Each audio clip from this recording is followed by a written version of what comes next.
Hey guys, and welcome to today's video. I'm going to be doing my February spreads in my bullet journal. I'm doing one monthly and a weekly for the week of Valentine's Day.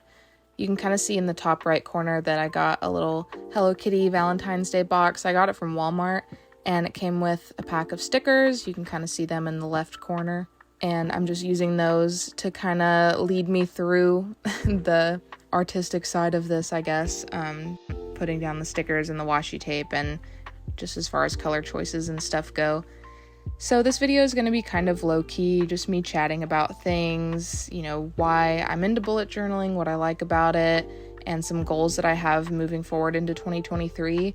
January hasn't really been as productive as I would have liked. I think I'm missing a lot of structure and routine, and it can be a little bit disheartening whenever you have these New Year's resolutions and a lot of inspiration, and you want to be really proactive and productive, but there's a lack of inspiration, or it's really hard to motivate yourself to do things and stick to deadlines. So that's another reason that I decided to go ahead with the bullet journal and do these spreads.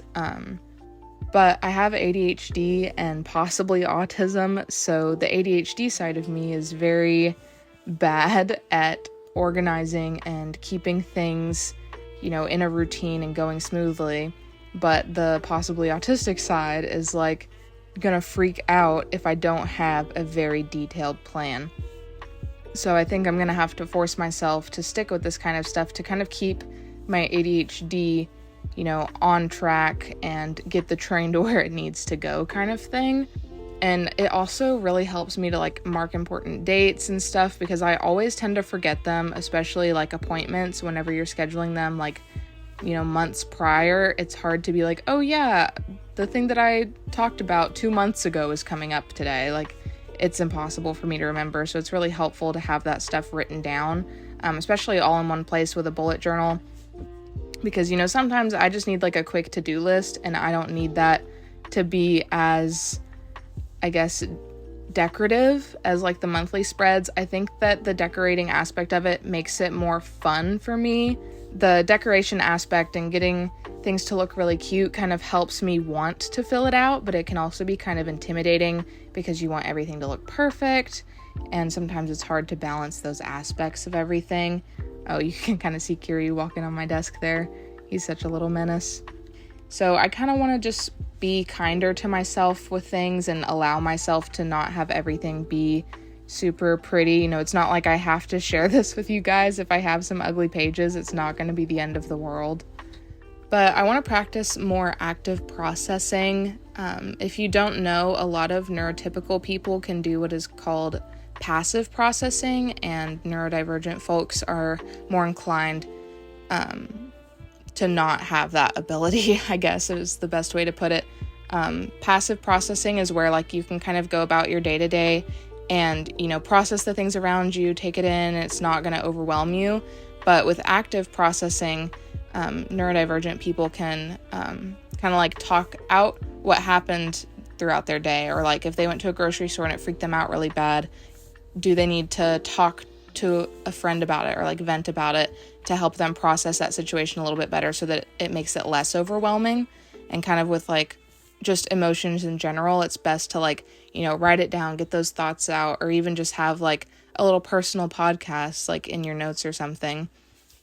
And I want to use this journal to possibly do small diary entries, even if I only have one sentence, for that day. At least it's something. And it just kind of helps get things in order in my brain and just make things a little bit easier to swallow, if that makes sense at all. I really love the color combination in this journal, to be honest. The pink and brown, I think it really is like a box of chocolates. I think it's very cute and very endearing. And I really wanted to have a section for projects in this monthly spread, just because I want to prioritize my hobbies whenever school starts back up, because things can kind of tend to be a little bit of a whirlwind, and it makes it very difficult to remember to sit down and enjoy things that you like, even though you don't always have the time.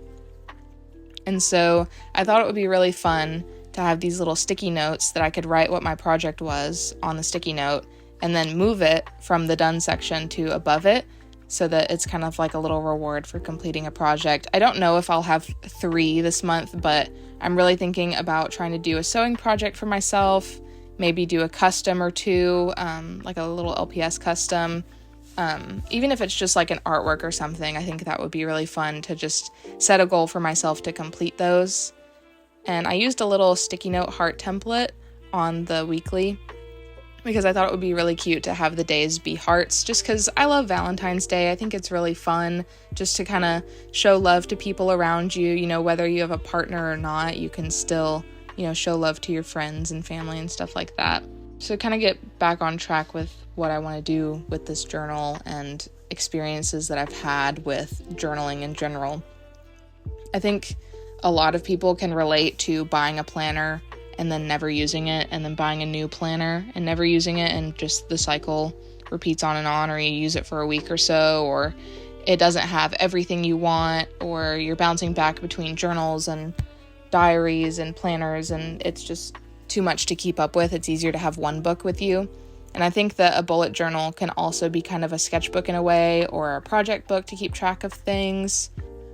You can see that I kind of mess up here with the heart. I made the drop shadow too thick, so I actually used one of the pages in the back of my journal to cut out a smaller heart to go inside of it to kind of cover up my mistake. So I want to not put too much pressure on myself to make things perfect, but you know, cutting up a page or 2 here and there to make things a little bit cuter might be helpful. So usually I don't stick to journals or planners very much unless I'm in like a structured environment like school, and they definitely help with like due dates and just keeping like any quizzes or tests that I have in mind.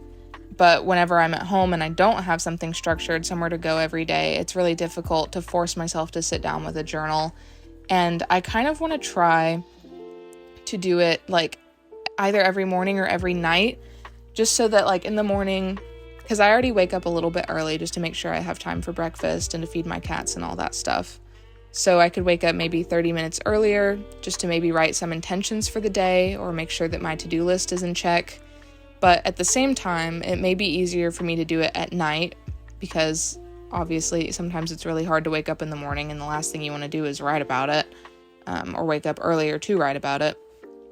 And I also tend to get really antsy at night wanting to do things and wanting to plan, and I just find that the gears spin a little bit fast. And I think that maybe planning my next day could make that day more productive because I'll have more ideas the night prior. And I can also maybe decompress and maybe do a small diary entry for the day.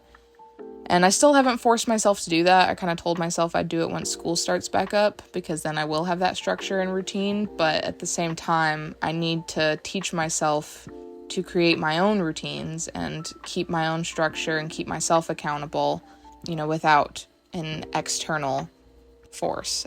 I need to be able to be self-motivated and really just kind of be proactive, because my goal for 2023 is to do more. Don't just plan and sit and think about it. You know, I need to actually set goals and don't just only focus on what I'm hyperfixated on at the moment or what is giving me dopamine at the moment. You know, I need more long-term goals, and I need to work towards those and be consistent with those, because if I want to reach a long-term goal, I'm going to have to play the slow and steady wins the race kind of thing. I can't just only focus on something for a week and expect it to overnight be perfect and everything, you know, goes super well for me if I'm not actually moving towards that goal at all.